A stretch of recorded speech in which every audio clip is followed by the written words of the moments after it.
সবুজ এলাকা ধীরে ধীরে বদলাচ্ছে সিমেন্ট বালির বড় বড় ইমারতে, আর সেই জায়গায় দাঁড়িয়ে ক্রমশ হারিয়ে যাচ্ছে পরিবেশের ভারসাম্য। তবে এবার শহর লাগোয়া নিউ ব্যারাকপুর পুরসভার তরফে এলাকার ইকোসিস্টেম বায়োডাইভার্সিটি বজায় রাখতে নেওয়া হলো অভিনব পদক্ষেপ। রবিবার সকালে পৌর এলাকার 15 নম্বর ওয়ার্ডের এপিজে আব্দুল কালাম নামাঙ্কিত উদ্যানের 7 নম্বর ঝিলে এদিন ছাড়া হলো 10টি হাঁস। ছিলেন সমাজসেবী মৃদুলা সাহা সহ ওয়ার্ড কমিটি এবং স্থানীয় উদয়াচল সংঘের সভ্যবৃন্দ। পুরপ্রধান প্রবীর সাহা জানান, এটি একটি বায়োডাইভার্সিটির কাজ করার চেষ্টা। এই এলাকার এপিজে আব্দুল কালাম এর নামাঙ্কিত পার্কে রয়েছে প্রচুর গাছ, বেশিরভাগই রয়েছে ফলের গাছ। পরবর্তী সময়ে এখানে বহু পাখি আনাগোনা করবে, পুকুরে রয়েছে মাছও, ফলে এটিতে সুন্দর একটা ইকোসিস্টেম তৈরি হবে। সেই লক্ষ্যেই এদিন এই পার্কের হাঁস ছাড়া হলো এবং তা প্রতিপালনের জন্য সব রকম ভাবে ব্যবস্থা গ্রহণ করা হলো পৌরসভার তরফে। শুধু তাই নয়, এর ফলে তৈরি হলো কর্মসংস্থানও। এরই পাশাপাশি পার্শ্ববর্তী 6 নম্বর ঝিলে এলাকার প্রতিমা বিসর্জন হয়, তাই সেখানে তৈরি হচ্ছে একটি সুন্দর বিসর্জনের দেবীঘাট।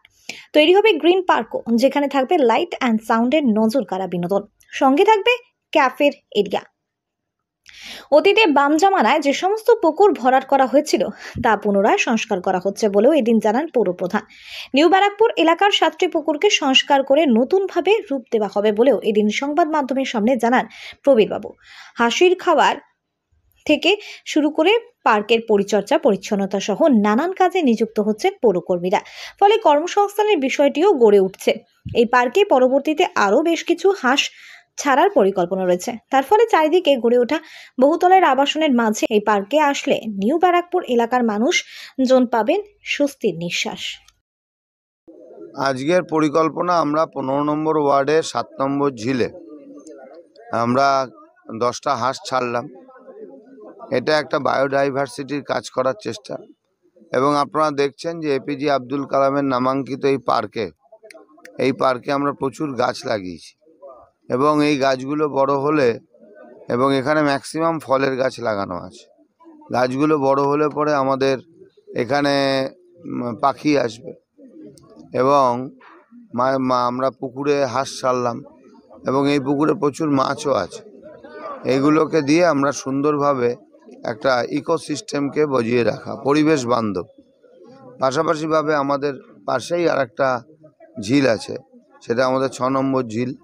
ওখানে আমরা আমাদের নিউ ব্যারাকপুর শহরে প্রচুর ঠাকুরের ভাসান ওই পুকুরে হয়, এবং ওই পুকুরে সেই ঠাকুরের ভাসান যখন হয় তার জন্য একটা সুন্দর আমরা দেবীঘাট তৈরি করছি, এবং ওখানে আপনার একটা সুন্দর লাইট অ্যান্ড সাউন্ড আমরা ওখানে করব, এবং ওখানে একটা গ্রিন পার্ক তৈরি হবে, এবং ওখানে একটা ক্যাফেটেরিয়া তৈরি হবে, যাতে মানুষ এসে একটু চা কফি খেতে খেতে তারা সুন্দরভাবে উপভোগ করতে পারে।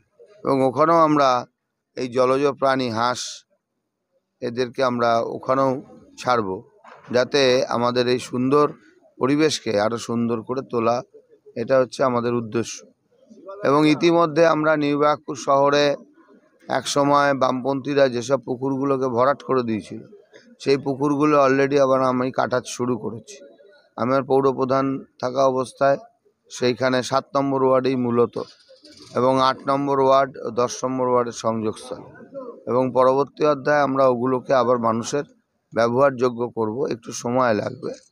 এর পাশাপাশিভাবে নিউ ব্যারাকপুরে আরও 7টা পুকুরকে রেনোভেট করে আমরা মানুষের ব্যবহারযোগ্য করে তুলব। এবং আমাদের একটা ওয়ার্ড নাম্বার 2 কালীবাড়ির মন্দির, আমাদের স্বর্গীয় এই শহরের চেয়ারম্যান, প্রথম চেয়ারম্যান হরিপদ বিশ্বাস মহাশয় ওপার বাংলা থেকে যে মায়ের মূর্তি নিয়ে এসেছিলেন, সেই মূর্তিকে উনি স্থাপন করেছিলেন, এবং ভক্তি সহকারে নিউ ব্যারাকপুরবাসী সবাই ওই মন্দিরে পুজো দেয়।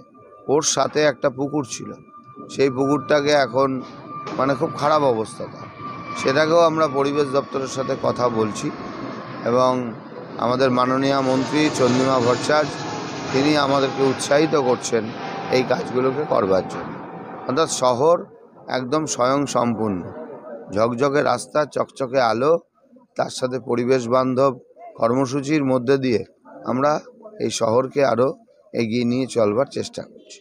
এগুলো আমাদের পৌরসভা থেকে আমাদের চেয়ারম্যান সাহেব নানা রকম খাবারের ব্যবস্থা করে দেওয়া হয়েছে, যেরকম ধানের কুশ, ভাত, তারপরে আরও নানা রকম মেডিসিন আছে, এগুলো দিয়ে দেখভাল করা হবে, সবসময় দেখাশোনা চলবে সবসময়। এরপরে এর থেকে কি মানে বংশবিস্তার হ্যাঁ, বংশবিদ্যা করা হবে, যেরকম আমাদের মধ্যে একটা চিন্তা ভাবনা করানো হয়েছে।